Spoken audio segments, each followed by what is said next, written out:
You have a research topic in mind, but you don't know how to write a proposal. What all to include, what all not to include. If you watch today's video, then I bet you will not need anything else to draft a top-notch research proposal, which will not only get accepted, but will also give you the admiration and visibility that you have always wanted. Hi, hello, my name is Atya. Welcome to PhDpreneur, where we discuss about PhD, the latest opportunities and fellowship in research as well as well-being. We also discuss about money management, wellness, meditation, Vipassana, everything that connects you and me. In today's video, I'm going to tell you everything about research proposal. It would be a complete guide from A to Z. We are going to see the different things that you need to keep in mind while drafting a research proposal, the different components which are there, the different eligibility criteria and conditions for each of the components, and lastly I'm going to show you a screen recording of an actual sample PhD proposal. So without wasting much time, let's move ahead with the video. So what is a research proposal? A research proposal is a document which will tell the audience and it will declare to the world what you are going to do work on. What would be your research topic? What are the different methods that will be used for accomplishing the objectives? What would be the different aims of your study? And also it will shed light on why you have chosen that research topic and what are the different benefits of this particular topic that you have chosen. In other words, it's like declaring to the world what you are going to work on. A perfect research proposal should fulfill 4 criteria. The first one is significance. Significance means why your research is important, why have you chosen this, and how the world is going to benefit with your work. The second one is condition. Here basically you are telling the audience how familiarized with the topic that you are. Okay, what I mean by that is what are the recent happenings in your topic, what is the literature review that you have done, and on what basis you have come to the conclusion that you want to go ahead with this particular topic. The third aim of a research proposal is a perspective. That means what is the methodology that you are going to fulfill? What are the different data sets, tools, and resources that you are going to use for conducting your work? The fourth objective of a research proposal is feasibility. That means actually on real basis, can this project be completed with respect to timeline and with also respect to funding? Okay, so like if you have a PhD topic like reaching on a moon, this is not feasible. It may be possible, but it may not be feasible within this time frame. So you have to also prove that whatever topic you have chosen can be done within this timeline. The next question that can come to your mind is what should be the length of the research proposal? See, from institute to institute, it varies. Like I'm studying in BITS, so in BITS we don't have the length of a research proposal, but we have the length of introduction. Like introduction should be these many words, methodology should be these many words. So that kind of criteria is there. But I've seen in some institutions they put a length limit for your proposal. So the best person to decide the length is your supervisor. So your supervisor can guide you more in these details. Usually a master's research proposal is relatively shorter, but if it is for PhD, then it is much more detailed and lengthy. But nevertheless, it is always best to check what format is being used in your institute. Now I have spoken so much about proposal, but what all to include in the proposal? There are 5 main components: the title page, introduction, literature review, methodology, conclusion. These are the 5 main components. Besides that also there are few other things which I will tell at the end depending on what kind of proposal it is. So I request you to stay tuned till the end to benefit from the entire video and not miss on anything. Moving on to the first component, the title page. So the title page, as I've said, it will tell the title of your research topic. It will also give details about your supervisor, your institute, as well as you. So if you have any ID number or any kind of affiliation, and if your supervisor is professor, assistant professor, scientist, his designation will also come on the title screen. Here I want you to make a note of two other things. If your research proposal is very long, it makes sense to put a table of content, okay? And it also makes sense to put an abstract. In some proposal, it is called as a summary. In some proposals, it is called as abstract. If you go technically, abstract is something which comes at the start and summary is something which comes at the end. But nevertheless, you can decide for yourself based on the format of your institute whether an abstract and table of contents would be required. And if it is required, then you are going to put it at this stage. The part following the title screen is your introduction. What does introduction mean? Introduction means your initial pitch. If, say, suppose you are in the middle of an audience who does not know anything about your topic, then how are you going to pitch your proposal? How are you going to tell them about what kind of proposal it is? Because this is a very crucial point. You are warming up the audience to the topic, and this stage is something that can make or break your entire proposal. So if you don't build up the momentum at this time, then it doesn't make sense to go ahead with the topic also if the introduction is not good. When I personally draft any kind of research proposal or introduction, my first instinct is, if, say, suppose you are explaining this to somebody who is not at all from your background, will you be able to explain this topic to them? Okay, and if you can, then the objective of your introduction is fulfilled. So your introduction should introduce the topic. It should also give a little bit of background of why did you reach to this conclusion that your topic is relevant for your work, and it should also outline problem statement and research questions. Okay, so here what I want to say is that sometimes your introduction and your objectives, aims and objectives, are put as a separate subheading.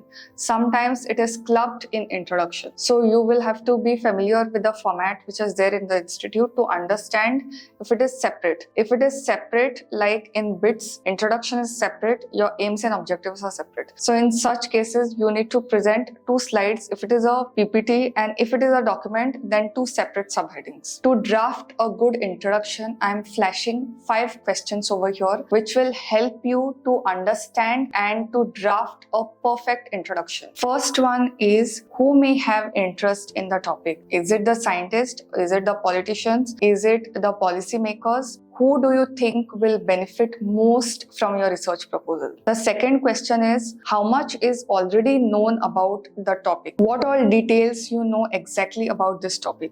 The third one is, what work has been done and what is missing? Why did you choose this topic? What was your motivation? The fourth one is, what new insights your research will contribute? What are you getting to the table? The fifth one is, why do you believe this research is worth doing? What would be the motivation? How is it going to benefit the society? The next part of a research proposal is literature review. And I would say this is the most important part because this will decide the feasibility. Okay, whether you have come up with a topic which is really good and you can go ahead with it, or you have come up with a topic which doesn't require much research and it's already been repeated so much, the exact thing I'm talking about. So this stage is going to decide that. So literature review will basically decide your familiarity with the topic, and it also tells the audience that you have done correct homework for your work. You cannot just write the proposal just like that. What is the basis for you to select this topic? There are 3 ways which you can include in a literature review. The first one is you compare and contrast the main theories, methods and debates. Whatever topic that was researched before your topic will always have some positives and some negatives. So you can contrast it and put that as 1 or 2 paragraphs in your literature review. Then, secondly, you can also examine the strengths and weakness of different approaches. What is the motivation for your work and what is the strength of that? You can include that. Third one, you can explain how will you build on, challenge or synthesize prior work. That means how your work is going to benefit over other work. Your title will have some kind of positives, some advantage over the other. Okay, otherwise you wouldn't have gone for this. So you elaborate on that in this particular section while giving proper references. Okay, so here in literature review, you are not just saying things, but you are also including proper references. And I can do a video on how to include references while writing using a reference manager. It's very easy. And if you learn that, you are going to write literature review like this. I didn't want to lengthen this video. If I include that, then this video is going to go up to 1 hour or 1.5 hours. So I'm saving that for another day. But if you want a video like that, then you can comment on below and I'll be more than happy to make one for you. The next title is methodology. Now, mind you, this is also called as research design and methods in some countries. Like abroad, I've seen some proposals, they just state it as research design. In India, we say more of it is like methodology. Okay, so whatever you choose, the content remains same. Here, what you are going to do is restate the main objectives. Now, in introduction or in separate heading, whatever you have chosen particular objectives for your work. So here you are going to restate it, you are going to repeat it, but with a methodology. Like for this objective, for objective 1, A, B, C, these would be the methods. Okay, this is one way that you can do. I'm going to flash exactly how to go about methodology. So sit tight and listen to this carefully. So the first one is research type. What kind of work it is, whether it is qualitative or quantitative. Like for say for example, you are trying to isolate an enzyme. So it could be a qualitative work. But if you are kind of measuring data in that, or you are doing some gas production or anything and measuring the level, then it could be quantitative. So depending on your objective, you have to include that. Then second would be, how are you going to collect the data? What would be the primary and secondary source for analysis? And third would be whether it would be descriptive, correlational, or experimental research design. The next thing to consider while writing a methodology is population and sample. Who or what will you study? What are you going to work on? Whether it is a plant or whether it is some humans, or what would be the source? What would be the population? And how are you going to select your subject? If it is a field work, then this question could be more important. If it is a lab work, then for that, this may not be very relevant. And when and where will you collect your data? The next thing to consider while writing a methodology is the research method. What tools are you going to use for collecting data? Like, will it be an interview? Will it be a survey? Will it be experiments? Okay, so if you are working in a lab, your experiments will prove to be the data source. If you are having a field work, then interview system, surveys, or observation studies, that could be one of the method. The fourth thing that you are going to consider while writing a methodology is practicality. That means how much time will you need for it? How will you gain access to this? Okay,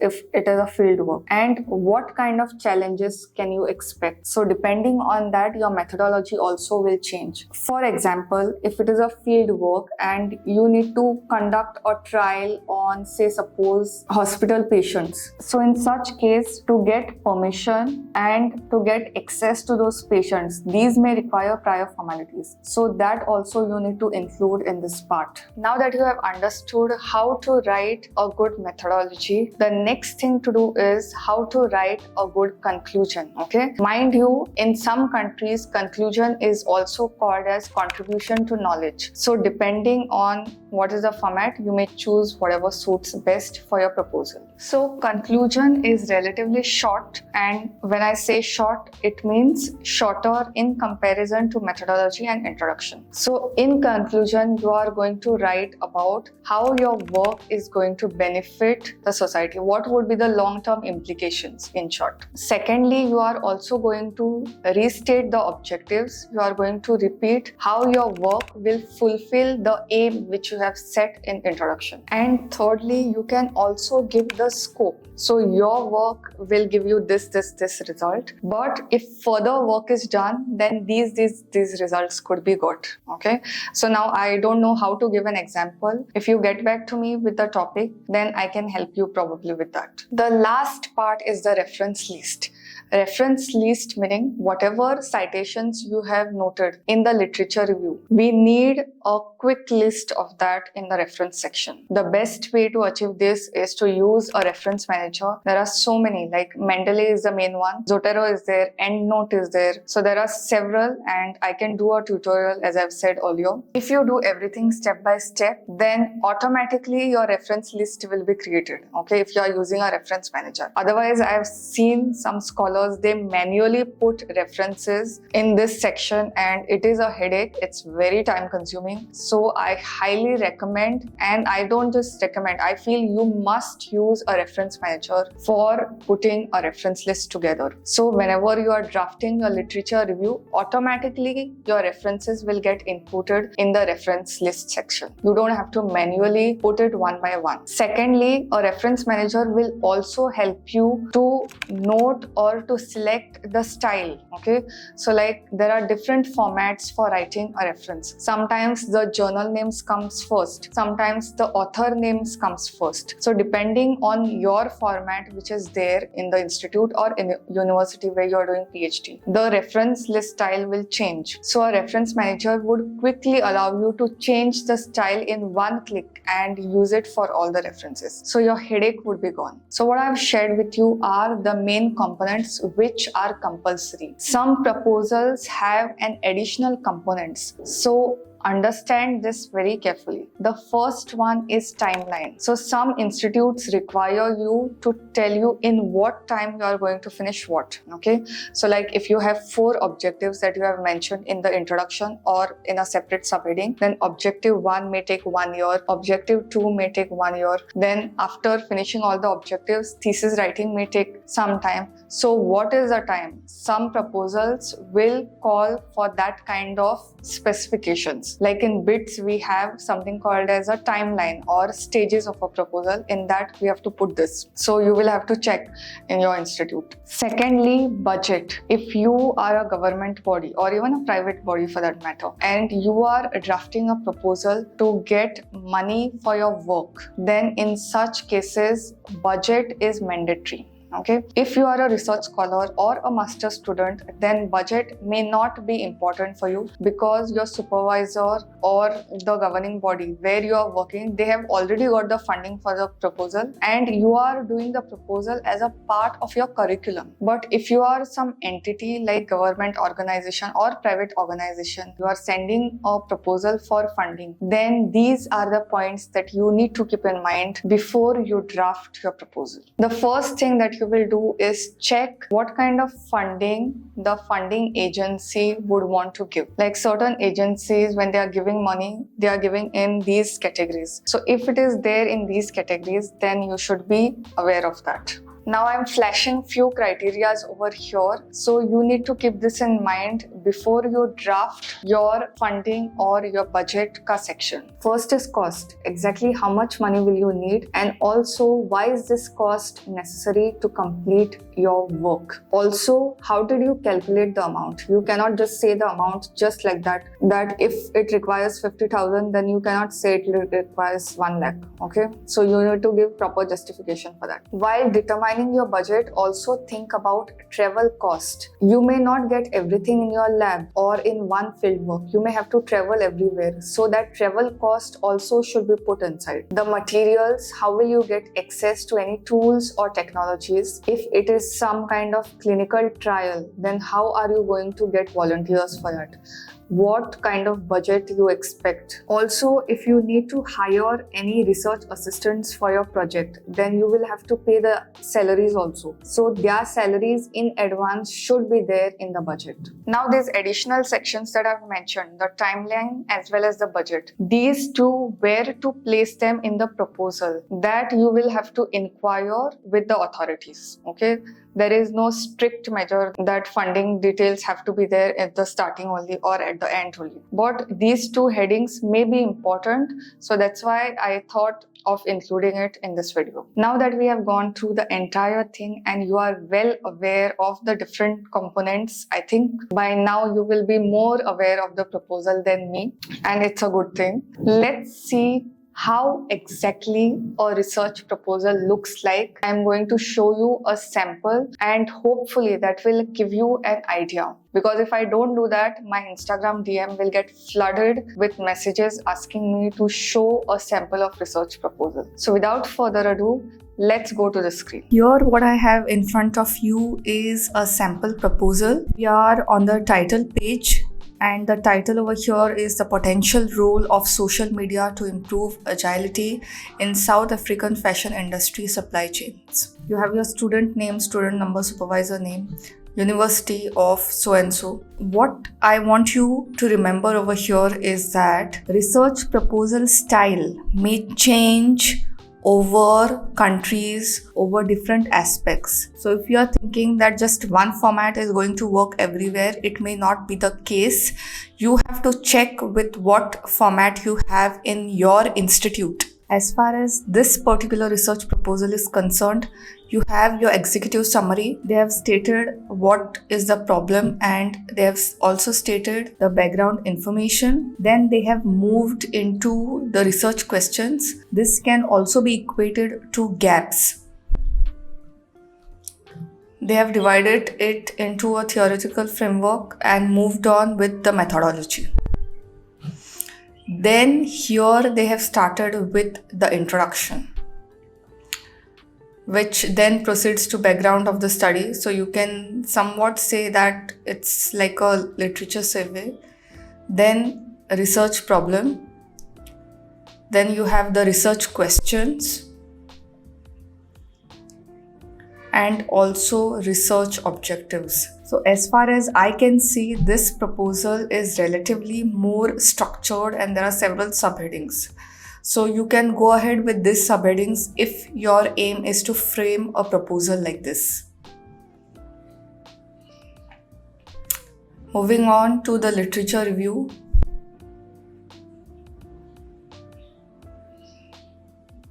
There are different subheadings which are pertaining to the topic, so we may not be able to understand it.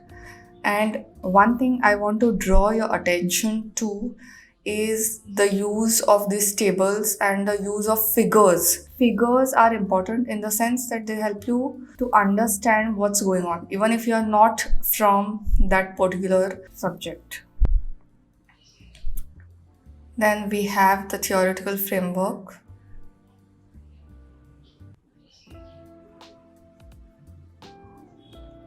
Significance or importance of the study, justification, research methodology,